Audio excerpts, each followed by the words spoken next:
Hello and welcome to Can You Hear Me at the Back, the podcast about all things voice and communication. Hello. Hey Aundrea. Guess what? What? Today we have a special guest. We do. Woo! Who is our special guest? Do you want to introduce yourself or shall we introduce you? No, give the voice people. She should introduce herself. Oh my god, you should... we should not rid you of your voice, we should give you voice. Ah, thank you. Hi, I'm Emily. Hi Emily. Hi. Emily Moore. Accent coach. Yeah. Voice coach. Yeah. Voice teacher. Terrific person. Terrific. And that's the most important part. That is. That's the most That's the important. only major thing. Is that you're a terrific person. Thanks. I'll take that. You should. Gone in a strange direction early doors. Okay. I got ugly so... hostile. I apologise. Yeah, it's like a hostile compliment. Yeah. And she's a terrific person. Yeah. I meant it nicely. I was gonna say amazing, but I was like, how American is that? She's an Oh, amazing yeah. or an awesome person. You know what my response to that is? Amazing, Yeah. awesome Correct. person.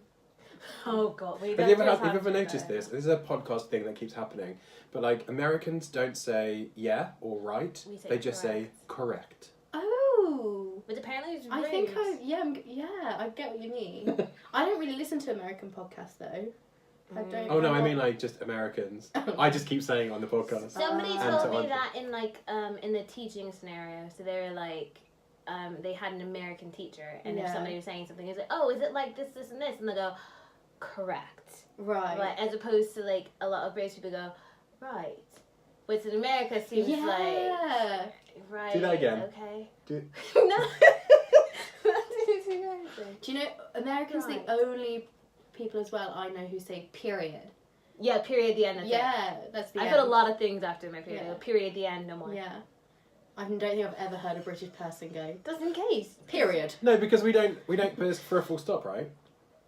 No, but they'll That's say... what I thought it was. Yeah, It it is. Yeah, but... It's I- emphatic. they say it, don't they? Like, Yeah. that's it, period. Yeah. You would never hear a British person saying, that's enough, Yeah. period. Like, you just don't hear that. But I've never heard that. Can you imagine? Sounds terrible.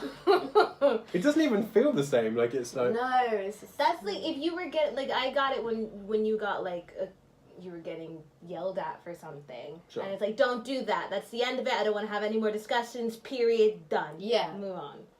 That's what it was. Yeah. Hmm. I've never had the word period said to me, like, That. in that context like, before. like how you brought the word period into the podcast You're welcome. That's what I'm here for. almost immediately. Maybe that's what we should talk about. Oh, Dialect gosh. differences, not periods. Ooh. We'd be here for a long time. I here, know, and I've got a wouldn't we? lot Yeah. of dialectal issues. Mm. But hold on, we have to make sure we honour Okay, but Elaine yeah. Rochelle at the beginning of our podcast episode. So Let's let Emily go first. She's Emily our guest. first, yeah. Mm-hmm. In a sound and a movement, how do you feel? That's so positive. I like That's how it. I feel. I like that. Got jazz hand. Yeah. We'll go in order. Oh, is it me now? Yeah. Ooh. Okay. I feel a bit refluxy. Delicious. I mean, yeah. It's my turn, okay. It's... Ooh. That was multi-layered, It was. multifaceted. Yeah, and I just let it Enjoyed let that. it flow. You know, whatever I felt. Just... I'm gonna sample that and have that as the ringtone for whenever you text me. Oh, please. You go, whatever that was. I'm gonna text I you can't a even lot do. then. It was really impressive. I don't think I could replicate that. I'm not gonna lie, that was a one-time thing. You're all Yeah. very welcome. You will never see that again from me ever again. Mm. Never It happened. was like a little riff. It was It nice. It was like a really- I've been listening to a lot of jazz lately. It's incorporated into my speaking. Just a little bit. So, what were you talking about today? accent, reduction, and kind of morphing of accent depending on where you are. I'm just wetting myself laughing because I nearly threw wine on the floor. But it's fine because I've just stolen Emily's serviette. Oh, God. That's fine. That's what it's I there should for. probably drink more. My first thing about accent reduction is because we had the accent reduction, accent softening. Yeah, like, I was what going are to we say, like, saying? what are we defining as the term? Oh. I always use I always use accent softening, Mhm. but I don't have. I mean, there are some people that feel very strongly about the term reduction, which I get. Mhm. But then there are also people that feel strong about the term softening as well. So it's kind of like that double-edged sword, which is the right. I've also heard accent modification. Yes, Which I don't like. which 'cause it I don't feels like quite- either because it has that connotation of adding something extra. Like if you think of people that body modify, you Yes! see these Yeah, people. yeah. Like people who like cut their tongues in half. and stuff.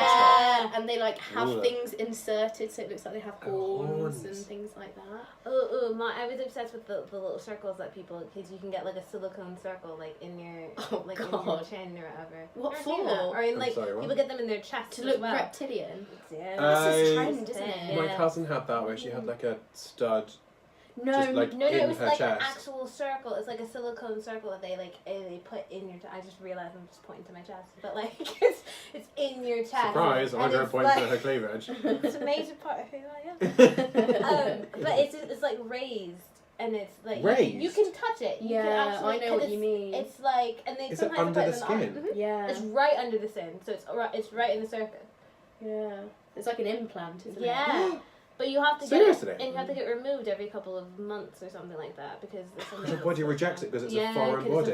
It's a foreign object in your body, or something about the chemicals if they break down into that moves really far away. But accent modification, yes, that's why I also Yeah, that's feel the that image way. I get of Yeah. someone like that's turning themselves into a reptile or something. With their accent. I suppose modification's not like because it is being modified, isn't Yeah, it? it It is. is like I think all of the terms work. Reduction, softening, modification. They all work for what essentially it is that you're doing. Yeah. But there are all connotations towards them. Obviously, for me, I think of reptile people. Well. for you, it just becomes a Doctor Who Well, episode. That's just me. Oh, I used to love Doctor Who. I feel like with accent things, Mm. there are kind of two sides to it in a sense. That there's the acquisition of an accent Yeah. that we might work with an actor or a group of actors about acquiring an accent, Yeah. which is a modification of some Yeah. description, but that's for a specific purpose, versus accent change in everyday life, Yeah. which is a completely different thing. Yeah. And often it becomes, in my experience of doing this work, it tends to be not about changing the accent per se, like not massively, like there's minor changes that happen, but it's more about clarity Mm-hmm. and sort of anglicising an accent, so Ugh. making it sound more English. Right. That's a loaded word. Yeah. Anglicising. Yeah. But I also feel, because some people don't want to be English, because I get people who kind of mean, and they're just like, I want to be more American, I want to get rid of whatever this is and sound more American. And in that sense, I feel like I'm tweaking just like little things in their vowels for whatever that is. But is it like a general American, which is a whole nother conversation. But then I also feel like if I'm doing it for actors, that I don't ever say that I'm working on their accent. I'm working on something almost very separate from them. Obviously, it's Yeah, things you're that working on come an from- accent. Yeah, but it's things that not- come yeah, from yeah. them, but like they're not going to go out in everyday life and use it. I mean, it'd be cool if they do, but that's not why I'm teaching them to do it. So like, But then what about sort of like an international actor? So What we is it? work I get with, that the most. we're working with actors Working who are with actors that are English as a second language Mm-hmm. and want to sound more British just generally. It's not specifically for a role. Right. That's the work I get in terms of one-to-one the most. Which I always find a bit strange because I think, well, why can't you just act in your own accent as it is for now? I get why they want to do it, because then when you get to drama school and you're learning the RP or whatever, it might be slightly easier if you already have an experience of it. But there's no reason why you can't just act in the accent that you have. Yeah, but I feel like, I don't know if this is like a casting thing that's coming down from somewhere, because I also get a lot of students of the same thing who get told that, I think they're worried about, because they don't sound British, that people put them in a very separate category. Yeah. And I think that's what it, which like, to me, I find really upsetting, but there is this thing where it's like, okay, you don't sound American, you don't sound British, you're foreign. and so you get put up for the foreign person, Yeah. and not somebody who could be British or be American. You're Yeah. just like a separate entity.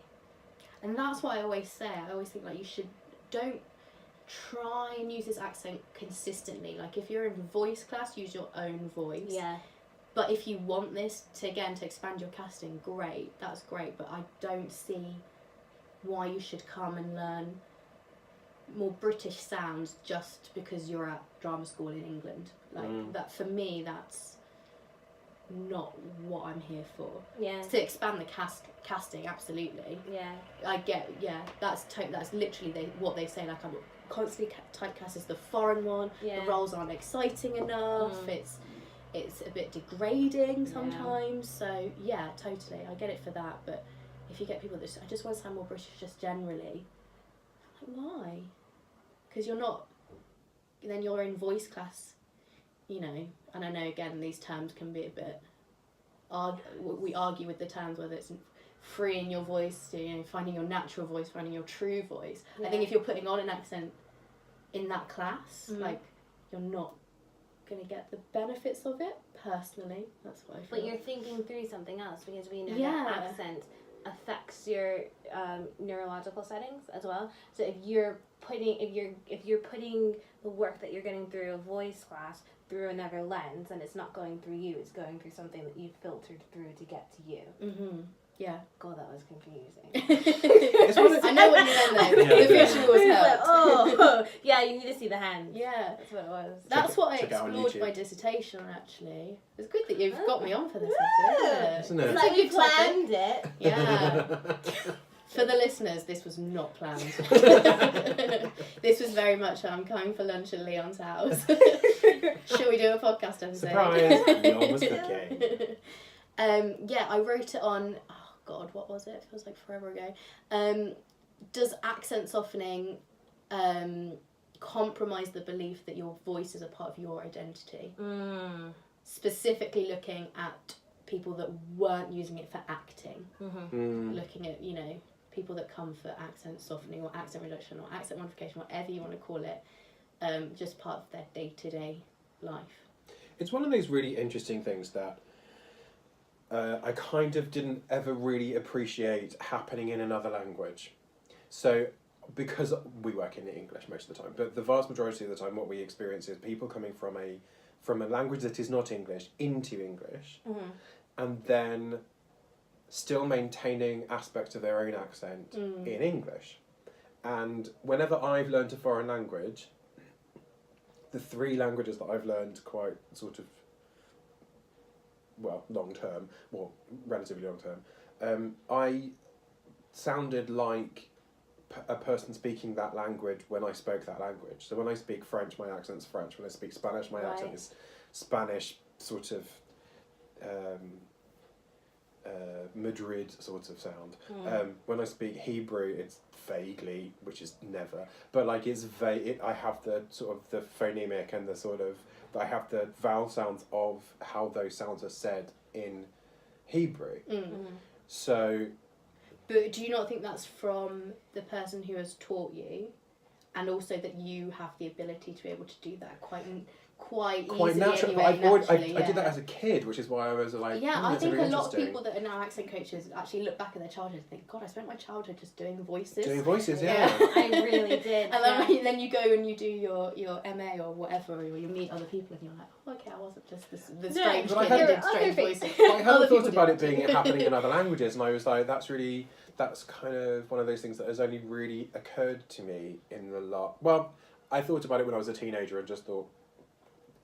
My actual response when I was a teenager was, oh my God, she's really stupid, because there was a girl in my class who was speaking French with an Essex accent. Right. Because I grew up in Essex. So, North East London. So, like, she would, parler français avec an accent to Essex. In America. Which was like, which Americans tend to do. So they Yeah. tend to sort of change it to a sort of Americanized version of that. Mm. And in the UK, there has been a tendency to sort of change the accent. And then recently, that was like one example from like 25 years ago. And then I was in Spain and listening to two colleagues, and one colleague, when she speaks Spanish, they're both English, one colleague, when she speaks Spanish, sounds Spanish, completely Spanish. The other one sounds like she is speaking Spanish with a regional British accent. It's brilliant. Yeah. Like, it makes my heart sing, because I'm just like, you are literally just doing your English regional British accent with Spanish. with Spanish just language. It's just really funny, and it just makes I just think it's brilliant. But it's one of those things that I hadn't really thought about transferring out of English into another language, because we work so predominantly in English. I've got two things to say about this, and we're going to remind me because one of them I really want to talk about is about Lindsay Lohan. So somebody remind me that's what's happening. Okay. I'll always remind you about Lindsay Lohan. That's now the front of my brain for the rest of my life. I think I know what you're going to talk about as well. Okay. Yeah, because the first thing I wanted to say was that it's such an interesting that you said that, because when I was learning my Spanish, there were a lot of Puerto Ricans around me, and my mother speaks like a Dominican Puerto Rican kind of hybrid of Spanish, and but we always knew when somebody was from Spain, because the accent, it just like jumps at you. And I remember I had a friend that I was studying with, we were doing our teaching thing together, and one of our teachers spoke Spanish, but it was Spain Spanish, and we were saying something, and she had said something in Spanish, and it immediately, like, it physically jerked something in her, and she was I mean, we were joking, but it was, she was like, it's such a primal thing, because she's like, it's from being colonized, and she was like, when I hear it, she's just like, I don't know if it's me, if it's like, you know, my grandparents or whatever it was that I was trained. She's like, I hear it, I immediately go, oh. She's like, that's the reaction I have, and I had that kind of similar thing with it, because I never heard it before. And I think part of the thing with Americans when they learn other languages is because we don't have other languages, or especially if you're from like Middle America. It's pretty much like English. You might get some Spanish in there, but you don't get a lot of other languages, so you don't get to hear the people who natively speak that language speak to you. It's somebody else who maybe learned it in uni, learned it in graduate school, and might speak it with a slight twang or whatever it is, but they probably didn't grow up in that culture and that thing. So that's how you're learning it. So you assimilate to the closest thing, because you're like, I've never heard this before, but it kind of sounds like this in my accent, so that's what I'm going to grab onto and do that. So I find it really interesting. And then my second thing about Lindsay Lohan is that it was ages ago, but she had been spending a lot of time in Greece. Yeah, I knew you were going to say this. And it's such millennial culture. But she'd been spending a lot of time in Greece. Do you remember that article about Lindsay Lohan in Greece? It was like a BuzzFeed article. That's why I remember. It definitely was. It was because people were like basically she spent a lot of time in Greece because she was building her club in Mykonos, which now has an MTV show. That's a whole nother thing. But she had come back to do like an interview with the paparazzi or doing something with her, and she was speaking with a Greek accent, and not like an American accent, because she had spent some time there. And people are like, oh, what's wrong with her? They're like, what? She now thinks she's Greek or whatever it is. Like, why does she have this weird accent? She has this, like, neurological issue or whatever. But it's the same thing with code switching, that you adapt to the sounds around you, and some sounds are easier than other sounds. And if you grew up doing lots of sounds as a kid, then you might find that you can gravitate towards sounds a little bit easier than other people who have not heard as many sounds in their life. But they like grilled her for that. But it's quite a similar thing, that she was just like, oh, this is what I hear, and I'm aligning myself with these people in this identity, so I'm going to try to sound like but also that. For like ease of communication, if you're always saying, if I go to New York and I ask for water, people will be like, do you know what I mean? Yeah. Like, I just like hearing it. Or Like anywhere in water. America. But if you ask for water, they'll be like, what? In fact, water. Oh, okay, yeah, sure. It's like, water, but water, yeah, it's water. fine. You're like, and I still say it wrong. Do you know what I mean? Like, I would be asking for the wrong That's a very small thing. But that's a tiny thing, and genuinely people don't understand that because it's pronounced in a different way. So in order to be able to communicate more efficiently, especially if you're working there long term, like you have to adjust how you're saying things so that people go, oh yeah, I know what you mean. Yeah. So that makes sense. It's a little like what we were talking about the other night about you with Korean English and saying like, well, when you were working in Korea, that then you came back and you had to then modify your English back into a sort of English speaking vernacular rather than a Korean speaking English vernacular. Yeah, and even like the intonation English. of things. So it's like the are you you're right, are you okay? I didn't get that for the longest time because it just worried me. I was like, what do you mean, am I alright? But isn't that That's- a British thing? That's though? a very British thing. Yeah, And like you even- don't act like that's. I think you taught me that actually. Like people don't say, "Are you okay?" No, like when people say to me, "Are you okay?" I think people think I'm not okay. Yeah, no, They like ask me yeah. out of concern, and Yeah. actually would just say hi. Yeah, are you alright? And that's Yeah. always like that, like, and I had that with my ESL students as well. Is that well, like you used to go like someone who it happened literally just the other day. Somebody said to one of my students, he was like, "You're alright," and he was like, "Yeah, no, I think I'm okay," and I was like, "No, they just mean like." How are you? I know, it's and I not have that now serious, switched. I now say, "How are you?" Yeah. And I don't think I ever used to say that. I just be like, "Are you alright?" Yeah. Is that in the intonation thing sometimes always gets me. Like if we're asking a question, I have to make sure that I've actually asked it as a question and not as a statement that is formed as a question. I had a really interesting thing the other day. One of my students said when she was learning English that her teacher always taught her that when she's asking a question in English, she has to Go up at the end. go down at the end. I think in America we do. I think we go down at the end. Of I our was like, sentences. doesn't matter. Like, Most English speakers have a falling inflection for a question. Oh, But there the he point that we have the point that we ask the question is at the beginning of the question.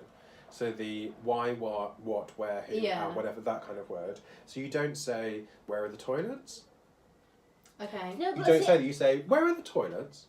And you might have a sort of retroflexive or a circumflexive kind of intonational pattern or a sort of prosody, but it's always, how much is that? You went, how much is that? Like, that would be a weird inflective pattern. I think when I first came here, I was doing that. I said, how much is that? Where is that? Or like, I think I was going up at the ends of things, and people that's didn't interesting. understand what I was saying, and I had to change it because I remember that being really frustrating. I have literally never noticed that.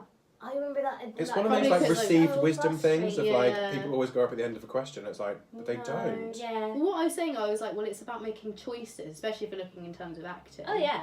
It's about making choices. There's not one specific way that you No. ask a Yeah, question. yeah. That was Yeah. my response to that because I was like, I've never heard that before. But it also That's really changes interesting. but it also changes in terms of repetition and certainty and like assuredness. So like if you ask where the toilets, if you say where are the toilets, and you're like, where are the toilets, and then someone goes, sorry, what? You're like, where are the toilets? And then you're like, you change the inflection Yeah. so then people can hear more of the information about what it is you're asking. And then if they still don't ask, you're like, where are the toilets? And then you do actually do a rising inflection because then it gets to the point where you're like, you're annoying. I take out, this is a little trick that I've learned, and actually, now I think about it, and I'm dissecting. Is this or about finding the reflecting. toilets? Or? It is. Or something. I But just I'm check just out like, I stopped at the What's wrong that point. spray called? Oh, it's like poo no more. The spray that you What's do. it called? Poo no. Pre-pee. Poo something. Creepy. No, it's not called pre-pee. I have no idea what it's called, but it's the. It would definitely be like a pun or like a play on words. Yeah. Poopery. Poopery, I think that's it is. That's Where you spray just in case you smell. No, my mom gave that to me actually when I left the house. She was like, Really? I need this. So it's I love I had that you're that like thing. miming a small bottle. it was because that's what it was. It was like that, and it was like lavender. Aww. And I took it with me to uni. And she was like, whenever you go into Yeah, but do your you room, have your own toilet? What, No. university? Not in a dorm. Oh. Not until in America. This is the thing. Oh, right, We all okay, dorm yeah, together, so you yeah, get a yeah. little roommate, and then you tend to share a bathroom, unless you're Oh. lucky and you get like an ensuite. But we don't normally have ensuites. Just a curtain. Is anyone in here? What was I saying? Can't remember. Something about you prepared to go to the toilet Right. by getting something So out. this is what, because I've been rapping it, and as I just thought about it, it's like I don't know how condescending this is, so maybe I should stop doing it. But I would take out the key words and put it at the front. Toilets, where are they? Because sometimes I do. Because that sounds really passive aggressive, doesn't it? Yeah. It is massively aggressive. Yeah, I shouldn't do that anymore.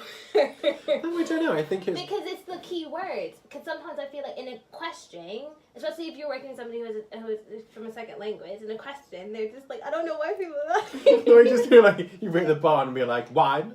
How much is it? I mean, which wine would you like? Wine. How much is it?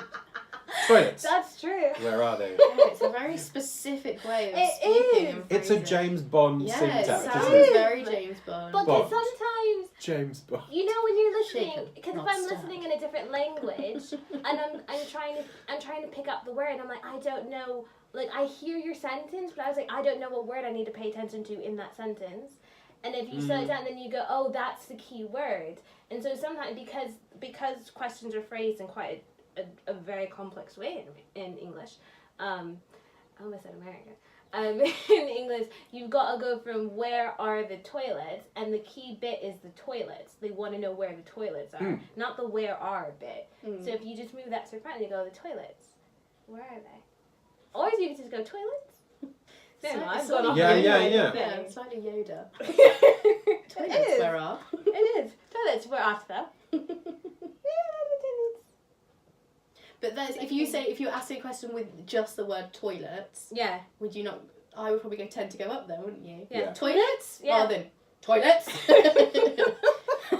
Toilets. But that Toilets. was Where are you still a going? rising inflection. If you went Toilets. toilets, and then you're like, That's very. does what to who what? Yeah, what? that just sounds like you're confused Toilets. Yes, about the whole exactly. concept. So you wouldn't start, but if it was just the one word, you'd say toilets, Yeah.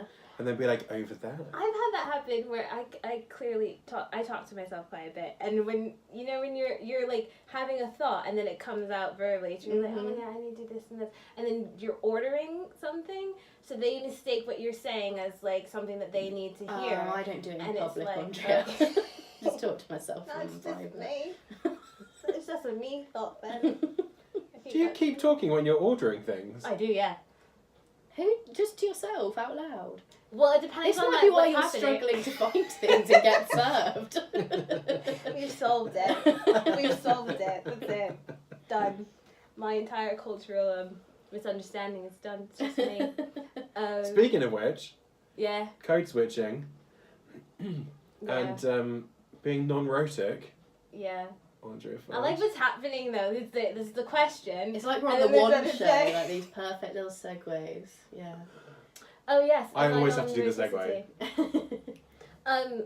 My non-roticity. Although usually Aundrea looks at me and she goes, we've lost it, where are we? And then I'll be like, Well, it's because let's go that way. I've normally said something ridiculous, and then I go, I can't pull myself back from that. I don't know what to do. Help me, Leon. That's a help Sometimes me look. I've gone off in a tangent as well. I mean, it's possible. Yeah. Yeah. Unlikely, Yeah. but it's possible. It's having a new voice. So, not a voice You podcast. as a New Yorker, Yeah. a big app alien, See episode 1. see episode Big 1. Or is it 1 Big or 2? Apple, yeah. So you technically are not a rhotic speaker, right? It kind of depends on the mood. Yeah, and it depends on how. If I've been talking to my mom or not, because my dad is a rhotic speaker. Ah, the plot thickens. Yeah. So then, being in London, Yeah. yeah. That's what I was thinking, dude. How what? Because we notice this quite often, right, with Aundrea, Yeah. that there's an adjustment that happens. I noticed it particularly when I hadn't spoken to you in a couple of months. Yeah. When I came back, Mhm. moved back to London after being away for like 6 months. Yeah. I was like, what's going on with your accent? What is It was happening? at that point. It was my lot vowel had shifted. It was like my Yeah. lot in cloth had gone somewhere. Yeah. It was very strange. They've gone to the English countryside They've- Somewhere. They've gone. They went away. And I Like was Oxford I don't and know. Rugby. Yeah, it was quite. It's all very slightly RP. Slightly, like very slightly, and then I don't know. I think what ended up happening was like when I was teaching, and I was teaching RP, and I would have to do it in class, and then I was hearing it quite a lot around, and then weirdly it comes out a lot more when I've been drinking. I just like What, the RP? yeah, or like this, the weird shift of things. Like it's not even RP. It's just like I heard that sound. I'm just gonna make that sound. I don't even know what sound that belongs to, but I want that sound, and I'm just gonna do that. Gets me in a lot of trouble. Maybe that's why we spend so much time together. Because the more drunk I get, the more RP I do get. Is it? Always, it's always happened. It's a bit party, so having a conversation with someone in the corner. And they're like, have your accent's changed? No, it hasn't. I've just had more wine. Your accent's changed. You're Your listening face has differently. changed. That's what it is. We'd always I just... think it's so interesting the choices we make with accent. I know. I'm a terrible... Or the subconscious choices that we make, and then you go back and you're like, why did I do that? I'm going to say another millennial thing. I was watching... I'm just pairing everyone. I was watching Kristen Bell, who was... do you know Kristen Bell? From The Good Place. Yes.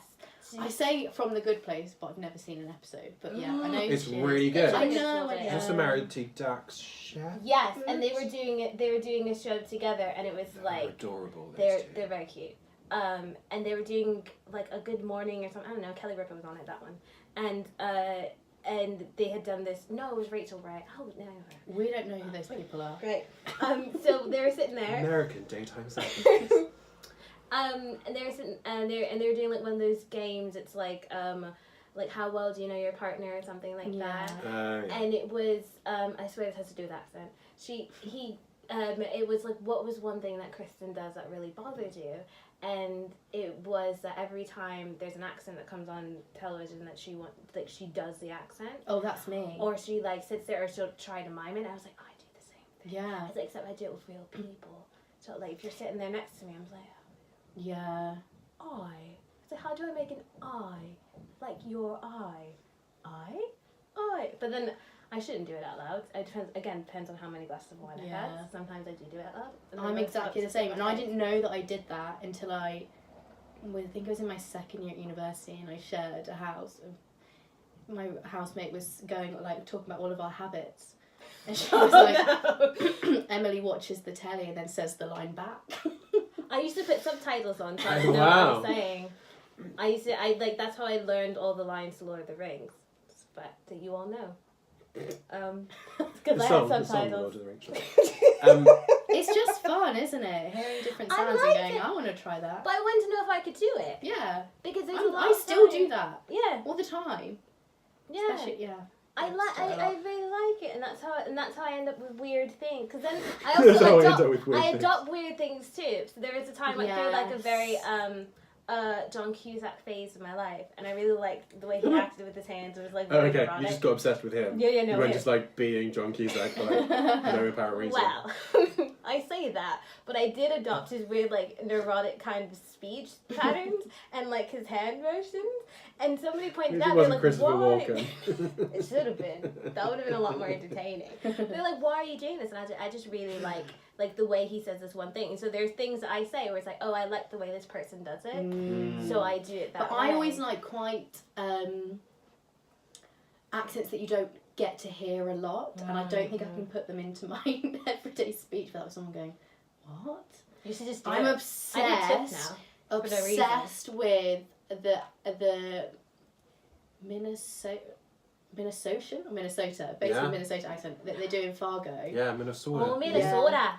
Oh yeah. Yeah. And I just want to start saying whenever I say I want to start going. Oh yeah. Oh yeah. My sister. I can't do that because people go. Yeah, you can. No, but no. My sister People and I will did it bring for me up on that. No, so my sister and I, we used to just go to places and we would just do, oh yeah, you know, I was talking the other day. Like, it was very strange, and it would obviously go into a very weird.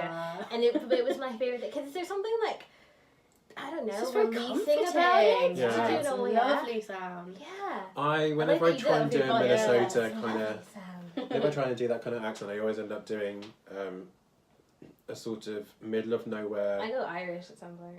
I end up Irish. Middle of nowhere kind of Canadian who would have like, oh, yeah, like, hey, what's going on here? It's like you'll get a beer. Ooh. There's also where are they from in Making a Murderer? No idea, because I don't know what that is. Manitoba County. Yeah. Yeah. He just knew. No idea. How do you not know Making a Murderer? I don't know. Oh my god. Aundrea. Okay, we're going to have What to is pause it? this and watch 7 hours of Making a Murderer. No, it's probably like 14 hours. So good. What it's on is Netflix. it? It's a documentary. Okay. Oh, you'll get obsessed. It's great. But they play the conversations that this person has in prison with his family. And the conversation is literally them going, yeah, yeah, yeah. For a while I was just like, yeah. Every time I said yes, I was, yeah, Oh yeah. Yeah. I loved it. You found your schwa. Yeah. But yeah, So you it can't was, really, you can't just do it. No. You could do it with people that don't know you, because they can't really say anything. But it's a strange way of her saying yes. I find the way that you can do it is that you need to find a moment where you can kind of say something in that accent. Mm. So like if somebody says something stupid, you're like, oh yeah, like you can sort of like, do you know what I mean? You can say something in response to something as a comment on that situation. Sometimes I just always bring do up that. words. I always go, "No bother." No bother. Or thanks a million. I used to say grand quite a lot for no reason. It's like, oh, it's grand. And I was like, oh, and I had no idea why I was doing it. I've started to say for sure, and I don't know where that's Really? come from. For sizzle. For sure. For shizzle. For nizzle. I haven't quite gotten I'm onto really the big in the shizzle. early 2000s. For shizzle. So in terms of accents, Yeah, we just kind of It's all digress. accents. This is No, all I accent, mean, but it's no, in not terms quite of, like, accent. reduction, reduction, modification. softening, and What modification. terms do you use then? In like if someone comes to you, or what's on your website, or Oh, I don't think I put it on my website. I think mine says softening, but I think I change it every time I change my website.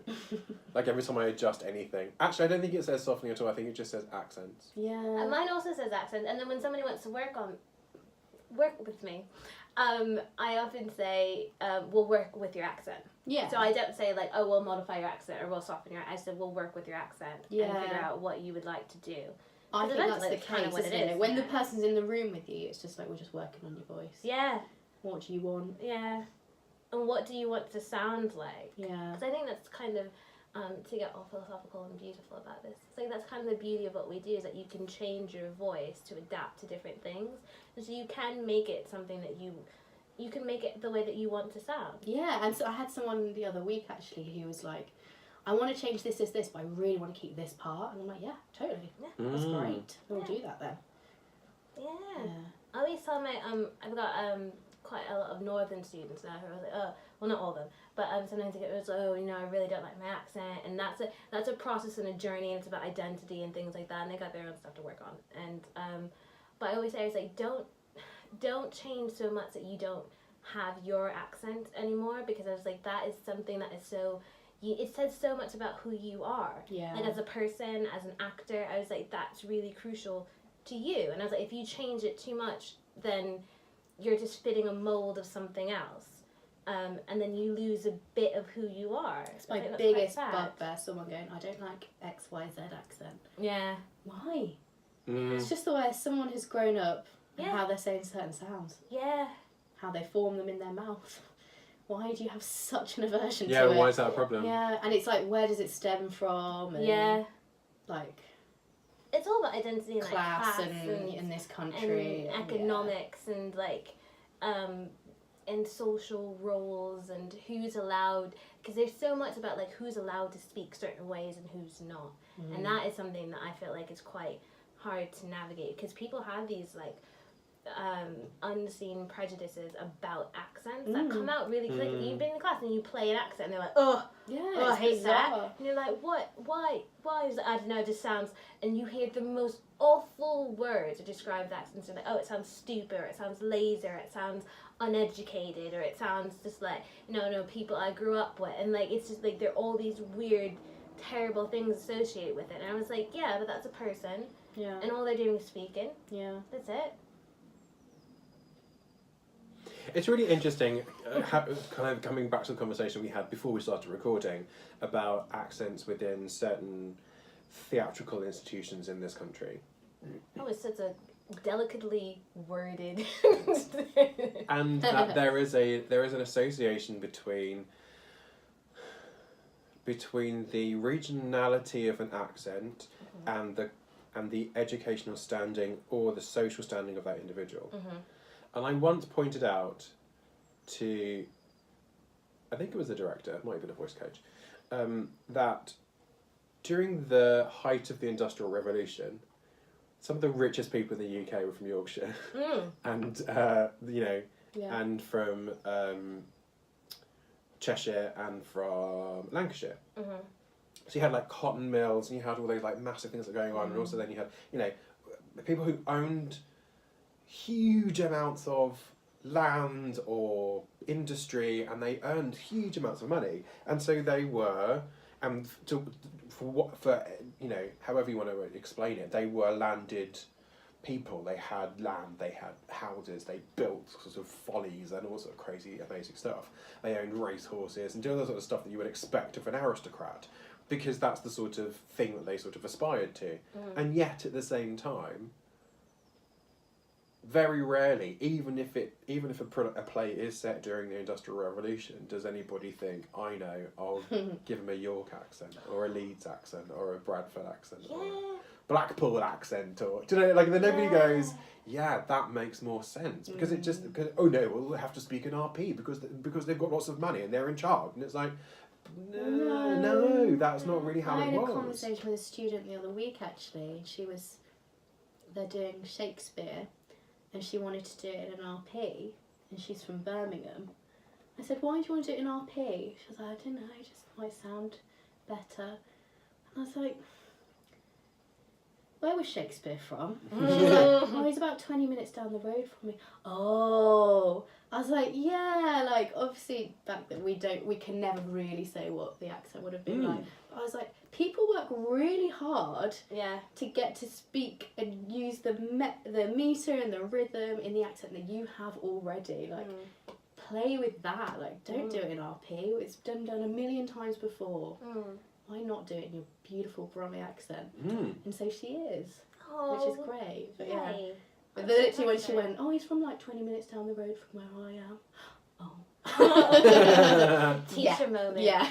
Growth. Yeah, there it was. Because it's all about like rewriting history though, because we remember things the way we want to remember them. And that's that phrase that is it the victors right? History is written by the victors. There you go. That's yeah. it. History is written by the victors, and like who won in that is most people who have RP accents. Came up, but now I'm thinking about there was a show on BBC. It's like one of those like period dramas called North and South. I think it was like a romantic drama. It's very nice. It's one of my favourite things. Anyway, but the guy has a northern accent, I believe, and she's got a kind of RP, but she's southern, hence the title North and South. But he retained it. And I always thought that was really nice that you had that kind of. I mean, he was a landowner and he ran like a mill and but rarely do you see somebody of that stature retain their regional accent. It always kind of moves into this. It's mad. And it's a weird RP. It's not like a heightened RP. It's always just like, oh, we just want to make it kind of standard and like nice, for lack of better words. But it makes it beige. It makes it kind of imprecise. So. It also makes it untrue. It's Yeah, historically inaccurate. So, I mean, there are lots of faults in that. Just keep your accents. But I think to go back to a really early point that Emily was asking about, with sort of like, what do you, well, not early point, recent point, that you were saying about how do you term it? What do you do with your clients and stuff? And the vast majority of the time, we don't do very much about changing the accent per se. It's more about clarity.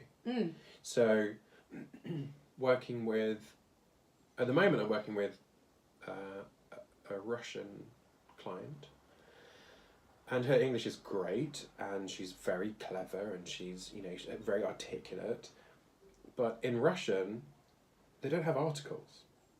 So it's not the, or a, or any of this sort of stuff. So it's like, she'll say things like, the boy sat on chair.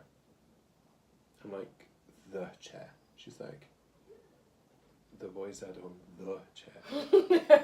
If I have to. Why do you need an article? Like, it's, so, and so I was saying, like, we need, purely for how language works in English, we need the to make it make sense. Yeah.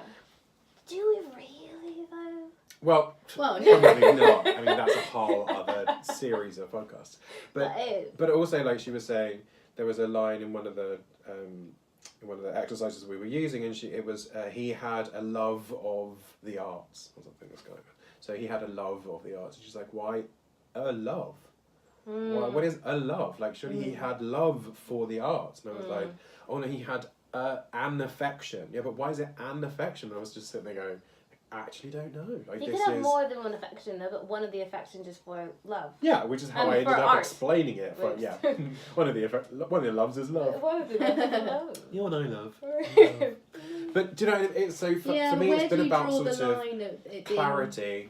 a grammar lesson and an accent lesson? Sometimes I don't ever fix grammar. it No, has I to be tend though. to not either. I don't do it unless It's like you say, unless you're like, I'm sorry, it's just not clear. Yeah. Yeah, that's the only time I ever do it, or if somebody specifically asks me, because I was trained in it, and so I could do it. But I was that's not normally when I'm not really hired to do that. Yes. No. But it's also about things like saying the R or the O sound at the end of your. Your. So, you know, do you have your bag? Not you bag, your bag, and it's a different vowel. Oh, I So see. by the nature of the fact that it's an O vowel or an O vowel, like we know that, or oo, whatever, but it changes the meaning, it changes the sense, and it's not just about singular or plural. It's also about ownership, and it's also about so there's other stuff that goes. So sometimes it's to do with sometimes it's to do with elision in places where there shouldn't be elision. And so there's places where we have to sort of separate stuff out again and say, no, you have to say your bag. You can't say your bag. Because like your bag doesn't mean like anything. It's confusing if anything else. So then it becomes about actually just like, sometimes it's that kind of modification, that kind of adjustment in order to make the sense more apparent rather than changing the whole accent. So often what happens is that I work with people for a few months at a time, and they will start very, very heavy accent, whichever language they're coming from. So they're almost immediately coming from like native language into English, going, I learned English at school and I have no idea how to say anything and it's really confusing, no one understands me. So my classic example, I think I've told you this before, was a Spanish speaker that I worked with many, many years ago, and she wanted to buy stickers for her son. And she went into the shop and she said, can I have a packet of stickers, please? And the man was like, what? A packet of stickers. So, and I then pointed out that she was saying stickers. Stickers, because in Spanish nothing starts with an S, so everything's got an before it. So español, estación, like whatever the word is, it's got an before it. Whereas in English we don't have that. So I said you need to say stickers, not stickers. And she went, what is the difference? And I was like, stickers, not a word. Stickers, he'll hand you the right thing. So we practiced it for like an hour, and then she went the next day. She was like, could I have some stickers, please? And the guy was like, which one would you like? And she was like, holy shit! And like, she just called me like from the shop. It was really funny. But that kind of, it's like it's such a tiny adjustment to make it comprehensive, so that people really do actually, so they are actually communicating and not struggling with that. So that's how I find it often works, rather than having to make it. I never ever made people into like RP. Like it never gets. I know, and it takes us a long. If that's your goal, that takes a very long amount of time. I tell my students that all the time. It's like you don't like. I don't even have a really great RP, and like it takes us a long time to get there.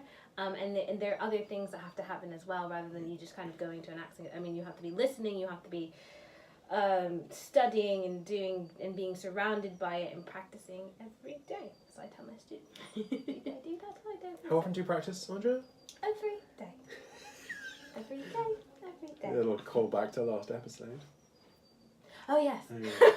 That took a while to get in. But I was just saying, as you said that, the word adjustment, and I wonder if it's an accent adjustment, but then that comes with a connotation as well, doesn't it? I think you're going to struggle to find a phrase that just has no connotations of anything negative, to be honest. Because you're, like I say, you're changing something integral to someone, aren't you? You're changing somebody's voice. Yeah. And the thing I took away from that too is that, like, oftentimes, not even just with like English coming from a different language into English, but oftentimes when I've got students and a note, if I'm coaching on a show and the note is they need articulation, or they need this, or they need that. Sometimes it's not articulation. Sometimes it's intonation. That they're saying they're going up or they're going down, and then we're losing the meaning because they've shifted the pragmatic dynamic of it. Rather than it being like, okay, we need to go away and practice your sounds. I mean, don't get me wrong. We all need to practice some sounds. There are definitely times that needs to happen. But, like, more often than not, I'm just like, well, it's just that word, isn't it? I was like, we just need to go over that word. You know what I mean? Like, we don't need to go through a whole list of things. I also don't normally have that much time. But, like, we don't need to, it's just the way you're saying that word. The stress might be wrong, yeah. Exactly. And stress is just a weird thing in English. I know. We don't have any time for that. But, like, 9 times out of 10, it's a stress thing. Oh, yeah, definitely. Or a rhythm thing. They're saying it in a way that's just like, what, how, why? Why and how and when and who? All the given circumstances. And what? I have to add the last bit. And what? What is it? Yeah. That's it. So, Emily, Yes. what have you realised in this episode? Oh, what have I realised? I have realised that... Actually, do you know what? It's a revelation that I had when I was writing my dissertation that I'd forgotten about, that I've now just re-had again. That's Constant revelation. Yes. Which is, it's less about my feelings about changing an accent and more about how I feel about RP. And a standardisation of accent, if you like. And that I have previous negative connotations about that. So try not to bring that into the space. I'd forgotten that I had that. And I what was it? Realised. Is that what it is? A realisation? I Okay. actually don't know. He does it. Yeah, it's a realisation. Not a revelation. No, 'cause that's not what quite the same standard as I a started revelation. as I was like, what was your revelation? And I was like, no. Oh, it's and that's not why. that. Okay, that's why. I That's got why I No, had because the opposite. sometimes you realise something, but it's not yeah, like that's my realisation. something revealed to you. I've moved a long way because now I teach it every day, pretty much. It's different when you're in it, though. I think so. It's I think you have an appreciation. Like I teach RP Yeah. a good few hours every week, continually. So yeah, I've realised I have an appreciation for it. Just worn off the edges. Just rubbed off the edge. You're like, oh, fine. We'll just stare then. Leon, what was your realisation? My realisation was that the accent, like, there is no real term for it without it being potentially problematic. Yeah. And it's never, for me, it's never really been like a problem. Like, I've never been like, oh, accent. Oh. Like, it's never. Yeah, I agree with that. It's never, ever, ever, ever, ever come up, ever, in my career as a voice No, coach. it's never come up. But also, But just for me as a there's such person. thing as a debate of it when you're training, shall we say? Yeah, but I think there's a sort of hypersensitivity in certain quarters that there's a wish not to offend anybody at any stretch, at any point. Don't offend anybody. If anybody could take the most slightest offence, it's like, yeah, but let's dig into why that is offensive to you. Like, is that actually offensive to you, or do you have reservations about acquiring a different accent, or do you have a particular affinity or an affection for your particular accent that means you want to stay with it? Like, either of those things is fine, but it's one of those things that, like, I don't sound like either of my parents really, and my parents don't really sound like any of their parents. I sound like my mom. And my sister sounds like she's lived from Bristol because she lives in Bristol. So, like, when she's talking, she like have a little bit of Bristol in what she's saying. Oh. Not much, because then, like, just enough to kind of say, like, oh, I need to fix that light bulb. Light bulb? North East London, you're a bloody cockney, for God's sake. You say light bulb. Light bulb. But like, you know, like, my parents... How would you say from the bulb? East End. How would you say it today? I want to try light bulb, which is Oh. a different inflection, but I would say light bulb. Light bulb. Yeah. I'd Light actually bulb. probably just say light. I wouldn't even say the bulb. part. You I was probably like, wouldn't fix change the it, let's light. be honest. That's absolutely true. You'd get someone else to do I would it. have someone else change it because I'm probably too short like- to reach it. Like, I can't reach it. Can't do it. Yeah. Yeah. So, Aundrea, Yeah. what is your realization? I actually just had one, and whether it's about accent particularly, I'm not sure, but I was working on the thing about offensiveness, Oh. and I was thinking about this, and I was just like, the idea of not trying, because I know that my very existence offends some people, the thing that I do just offends some people, and you think about it, and if you spend your entire life trying not to offend somebody, it's almost like you're trying to diminish the history and the impact that you have because you're afraid that somebody else won't like it. It's almost like taking bits away from yourself. Not that you shouldn't go around offending, like, don't do that. But I'm just saying, like, if you've got a thought, voice it. And then if someone's offended by it, then you can unpack it. And have a discussion about it. That's how I feel about accent softening and accent reduction. Some people want it. Some people really, really want to assimilate into whatever culture or society that they're in, and they know that accent, if we're being really honest, is really big in the UK. It just is. It's massive. And they can see and they can feel that if I look and I sound like everyone else, something will shift. Something massively will shift. And I wouldn't take that away from anyone because it's really important, especially in a country like the UK, like not the country, but especially in the UK, being part of is really important. And I don't think I would ever take that away. So whether I call it accent reduction or accent modification, like who gives? But I want to help people identify in the way that they see fit to do in order to lead their lives with love and dignity. That was beautiful. Thank you. That's called Aundrea trying to end the podcast. I think she did a magnificent job. Positive note. Thank You know what you. that was? There. Magnificent. Oh. If you want to contact us about anything we said in the podcast, you can reach us on Twitter at CanYouHearPod, Or on Instagram at Can You Hear Me Podcast. or you can search for us on Facebook and on YouTube. Or email us at canyouhearmeattheback@gmail.com. You can find me, Leon, on Twitter at Leon Trayman. Or me, Aundrea, at Aundrea Fudge on Twitter. Please support the podcast by subscribing as a patron on our Patreon site The link is in the show notes. to keep the podcast advertisement free, as well as get access to cool extra stuff, discounts, bonus episodes, as well as supporting ongoing voice research funding as well. Okay, love you, bye!